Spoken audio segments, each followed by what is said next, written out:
నమస్తే. ప్రస్తుతం మనతో పాటు సీనియర్ జర్నలిస్ట్ దాము బాలాజీ ఉన్నారు. ఆయనతో మాట్లాడదాం. నమస్తే సార్. నమస్తే sir, operation Sindoor night start చేసింది మన దేశం. ఇందులో ముఖ్యంగా అక్కడ 100 మంది వరకు చనిపోయారు అని చెప్పేసి అంటున్నారు. కానీ వాళ్ళు సివిలియన్స్ కాదు, ఉగ్రవాదులే అని చెప్పేసి మన దేశం ప్రకటించింది. కానీ అసలు ఏం జరుగుతుందంటారు సార్ ఇందులో? అండ్ పాక్ రియాక్షన్ ఏముంది? ఆపరేషన్ సింధూర్ అని ఎందుకు పేరు పెట్టారంటే ఇట్ ఈజ్ ఆబ్వియస్. యాక్చువల్గా ఎక్కువ మంది టోటల్ మగవాళ్ళే చనిపోయారు. స్త్రీల సింధూరాన్ని వాళ్ళు చెడిపేశారు కాబట్టి దానికి ప్రతీకారంగా ఆపరేషన్ సింధూర్ అని పేరు పెట్టారు అన్నమాట. సో ఏ స్త్రీలైతే తమ సింధూరాన్ని చెడిపేశారో ఆ స్త్రీలతో కూడా మాట్లాడిన తర్వాత మీడియా వాళ్ళు కూడా మేము ఇప్పుడు నాకు కొంత పీస్ఫుల్గా ఉన్నాము ఇది జరిగిన తర్వాత అని కూడా ఫీల్ అయ్యారు. సో ఒక రకమైన ఆప్ట్ టైటిల్ అనేది ఎక్కువ మంది అభిప్రాయం. కాకపోతే దీని మీద కూడా విమర్శలు ఉన్నాయి, అది పక్కన పెడదాం. మొత్తానికైతే ఇది ఒక ఊహించనిది అంటే రెండు ఉన్నాయి దీంట్లో. అంటే ఒకటేమో ఆల్రెడీ దాడులు చేస్తారనేది అందరూ కూడా ఊహించాం, కానీ టైమింగ్ ఎప్పుడనేది తెలియదు. రెండవది ఎలాంటి దాడులు చేస్తారనేది ఇప్పటివరకు ఊహాగానాలు మాత్రమే ఉన్నాయి. అయితే ఇప్పుడు ఎప్పుడూ లేని ఫస్ట్ నాన్ వార్ అటాక్స్ అంటారు దీన్ని. ఈ నాన్ వార్ అటాక్స్ అనేది ఫస్ట్ టైం ఈ స్థాయిలో చేయడం ఇండియా. ఈ స్థాయిలో ఎప్పుడూ చేయలేదు. అంటే ఒకేసారి 9 ప్రాంతాల్లో అటాక్ చేయడం ఒకటైతే, రెండోది పాకిస్తాన్ భూభాగంలో మామూలుగా అయితే పాక్ ఆక్యుపైడ్ కాశ్మీర్ అంటారు, పీఓకే. ఈ పీఓకేలో దాడులు జరగడం అనేది రెగ్యులర్గా కామన్. కానీ పాకిస్తాన్ భూభాగంలో అది కూడా చాలా కీలకమైన ఇంటర్నేషనల్ సరిహద్దుకి 100 కిలోమీటర్లు 150 కిలోమీటర్ల దూరంలో ఉండే పట్టణాల ఏరియాలలో కూడా పోయి దాడులు చేశారు. ఒక జర్నలిస్ట్ అంటున్నాడు ఇస్లామాబాద్లో వాళ్ళ ఇల్లు కూడా కంపించిందని చెప్తున్నారు, లాహోర్లో కూడా ఇల్లు కంపించాను. అంటే అంత ఎఫెక్టివ్, అంత లోపలికి కూడా వెళ్ళగలిగింది ఇండియన్ ఆర్మీ. ఫస్ట్ టైం ఇది చెప్పాలి. సో ఇండియన్ ఆర్మీ 1:44 పాకిస్తాన్లో మల్టిపుల్ ప్రాంతాల మీద అటాక్స్ చేసింది. ఈ అటాక్స్ అనేవి ట్రై సర్వీస్ అటాక్స్ అంటారు వీటిని. ట్రై సర్వీస్ అంటే air force, navy and army 3 coordinated attacks.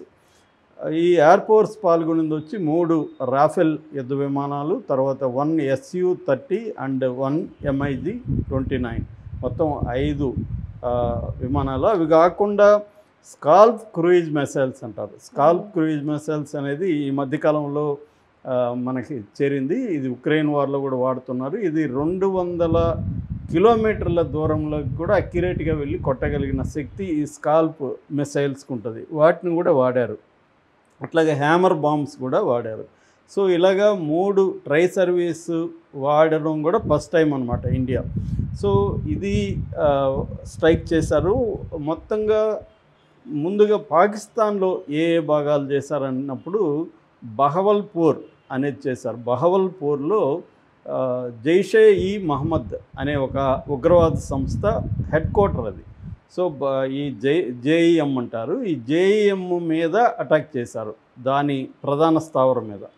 రెండవది మురేట్కి అనేది లష్కరే ఈ తోయిబా హెడ్ క్వార్టరు. సో ప్రధానంగా ఈ 2 టెర్రర్ ఆర్గనైజేషన్లే మన దేశంలో టెర్రరిజానికి కారణాలు. ఒకటి జైషే ఈ మహమ్మద్, 2 లష్కరే ఈ తోయిబా. ఈ 2 హెడ్ క్వార్టర్స్ మీద దాడి జరిగిందనమాట. మూడోది ముజఫర్పూర్, 4వది సియాల్కోట్. ఈ 4 పాకిస్తాన్ దేశం లోపల ఉన్న ప్రాంతాలు. ఇక 5 ప్రాంతాలేమో పాకిస్తాన్ ఆక్యుపైడ్ కాశ్మీర్, పాకిస్తాన్ ఆక్రమిత కాశ్మీర్, అది పీఓకే అంటారు. అందులో 5 గుల్పూర్ 1, బింబేర్ 1, చెక్కమ్రో 1, బాగ్ 1, కోట్లా 1, ఈ కోట్లీ. ఈ 5 వచ్చి ఇక్కడ ఉన్నాయి, ఎల్ఓసి దాటిన తర్వాత పీఓకేలో ఉన్నాయన్నమాట. సో ఈ అన్నిటికంటే సర్ప్రైజ్ వచ్చి ఈ 4 చోట్ల జరిగింది. ఇప్పుడు ఒక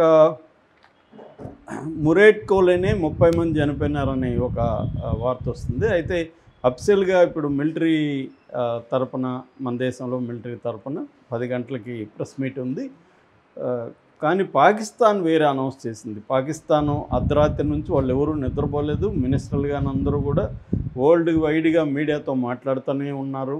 సో వాళ్ళు ఏం చెప్తున్నారంటే 8 మంది మాత్రమే చనిపోయారు, వీళ్ళు ఉగ్రవాద సంస్థ శిబిరాల మీద దాడులు చేయలేదు, ఎందుకంటే మా దేశంలో అసలు ఉగ్రవాద శిబిరాలే లేవు, వీళ్ళు వేసిందంతా కూడా మసీదుల మీద వేశారు, ఆడవాళ్ళు పిల్లలు ఎక్కువ మంది చనిపోయారు అని చెప్పి వాళ్ళు చెప్తున్నది ఏమంటే 8 మంది చనిపోయారు, అందులో 3 నెలల ఒక పాప కూడా ఉంది అనేది వాళ్ళు చెప్పారు. 35 మంది గాయపడ్డారు, 24 సెంటర్స్లో వాళ్ళు వేశారు, మొత్తం 5 ప్రాంతాల్లో 24 ప్రదేశాల్లో వేశారు అని చెప్తున్నారు. అంటే ఒక్కొక్క ప్రాంతంలో కొన్ని 3-4 చోట్ల వేస్తే అన్నీ కలిపి 24 వచ్చాయి, మొత్తం 5 ప్రాంతాల్లో మాత్రమే అనేది వాళ్ళు చెప్తున్న సంఖ్య. వాళ్ళు 9 అనేది ఒప్పుకోవట్లేదు వాళ్ళు. అట్లాగే ఇంత సంఖ్యను కూడా ఒప్పుకోవట్లేదు. అట్లాగే మన దేశంలో కూడా వివిధ మీడియా రకరకాలుగా చెప్తుంది. ఎక్కువగా నాన్ మోడీ మీడియా చెప్తున్నది ఏమంటే 12 మంది చనిపోయారు, 55 మంది గాయపడ్డారు, ఇది సివిలియన్సా టెర్రరిస్టులు అనేది కనిపించలేదు. అయితే దీని పట్ల ప్రపంచం ఎలా రియాక్ట్ అవుతుందనే దానికి ఇంకా మనకి మిగతా దేశాల రియాక్షన్ తెలియదు. ఎందుకంటే అజిత్ దోవల్ అర్ధరాత్రి నుంచే ఇది జరిగిన తర్వాత ఇమ్మీడియట్గా అమెరికాకి నోటిఫై చేశాడు.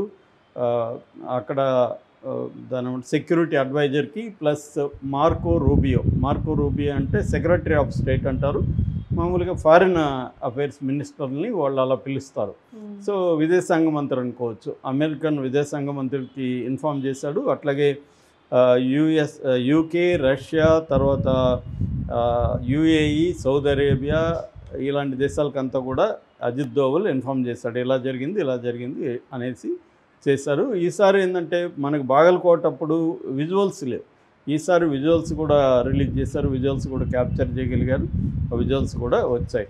అట్లాగే పాకిస్తాన్ వాళ్ళు కూడా ప్రపంచవ్యాప్తంగా అందరికీ చెప్పడం, మీడియాకి మాట్లాడడం, వాళ్ళు కూడా గాయపడిన విజువల్స్, అంబులెన్స్లో తరలిస్తున్న విజువల్స్ అవన్నీ వస్తున్నాయి. ఇది ప్రధానంగా ట్రంప్ ఏం స్పందించాడంటే, నేను ఓవల్ ఆఫీస్లోకి ఎంటర్ అవుతుంటే నేను న్యూస్ వచ్చింది, ఇట్ ఈజ్ ఏ షేమ్ అన్నాడు ఫస్ట్, షేమ్ అని. దాని తర్వాత ఇది ఊహించిందే ఆల్రెడీ, ఎందుకంటే గత చరిత్ర తెలుసు కాబట్టి ఊహించిందే, సర్ప్రైజ్ ఏం లేదు, అయితే వీళ్ళిద్దరూ ఎస్కలేట్ అవ్వద్దని మేము అడుగుతున్నాము అని చెప్పారు. మార్కో రూబియో కూడా ఒక స్టేట్మెంట్ ఇచ్చాడు ఎక్స్లో, అదేంటంటే పాకిస్తాన్ ఇండియా కూడా సంయమనం పాటించాలి అని చెప్పారు. దీంతోపాటు పాకిస్తాన్కి వాళ్ళు గట్టిగానే చెప్తున్నారు, మీరు రిటాలియేటరీ యాక్టివిటీస్ చేయకండి అని చెప్తున్నారు. అయితే ఇండియా మాత్రం రిటాలియేటరీ యాక్షన్స్ పాకిస్తాన్ నుంచి వచ్చినా కూడా మేము రెడీగా ఉందాము అని రెడీ చేస్తున్నారు. అందుకనే ఈరోజు సివిలియన్ 144 డిస్ట్రిక్ట్స్లో సివిలియన్ మాక్ డ్రిల్ చేస్తున్నారు. ఈరోజు 4 గంటల నుంచి 4:30 వరకు మాక్ డ్రిల్ ఉంటుంది ఈవినింగ్. సో అంటే ప్రిపేర్ చేస్తున్నారు ఒకవేళ అటాక్స్ చేస్తున్నా. అట్లాగే నార్త్ ఇండియాలో అనేక చోట్ల జమ్మూ కాశ్మీర్, శ్రీనగర్, అమృత్సర్, లేహ్, చండీగఢ్, ధర్మశాల ఇలాంటి ఎయిర్పోర్ట్లంతా కూడా మూసేశారు. సో అనేక మన సంస్థలు కూడా, ముఖ్యంగా ఎయిర్ ఇండియా కావచ్చు, తర్వాత ఇలాంటి అనేక సంస్థలు కూడా 2 గంటల వరకు అయితే క్యాన్సిలేషన్, ఫ్లైట్లన్నీ క్యాన్సిల్ చేసి దాని తర్వాత సిచ్యువేషన్ అసెస్ చేసుకొని ఫర్దర్ ఇన్ఫర్మేషన్ ఇస్తాము అని కూడా వాళ్ళు చెప్తున్నారు.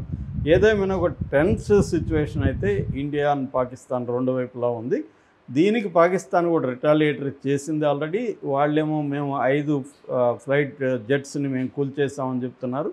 ఏదేమైనా ఎల్ఓసి దగ్గర అయితే వాళ్ళు కాల్పులు సివిలియన్స్ మీద కూడా జరిపారు, మన బార్డర్లకు వచ్చి సివిలియన్స్ కూడా 3 చనిపోయారని చెబుతున్నారు. సో ఓవరాల్గా ఇది ఇండియన్ సక్సెస్ అనేది ఇండియాలో ఉండే మీడియా కావచ్చు, ప్రజలు కూడా భావిస్తున్నారు. ఎందుకంటే పహల్గామ్లో 26 మంది చంపిన దానికి ధీటుగా మోడీ ప్రభుత్వం సమాధానం ఇచ్చింది.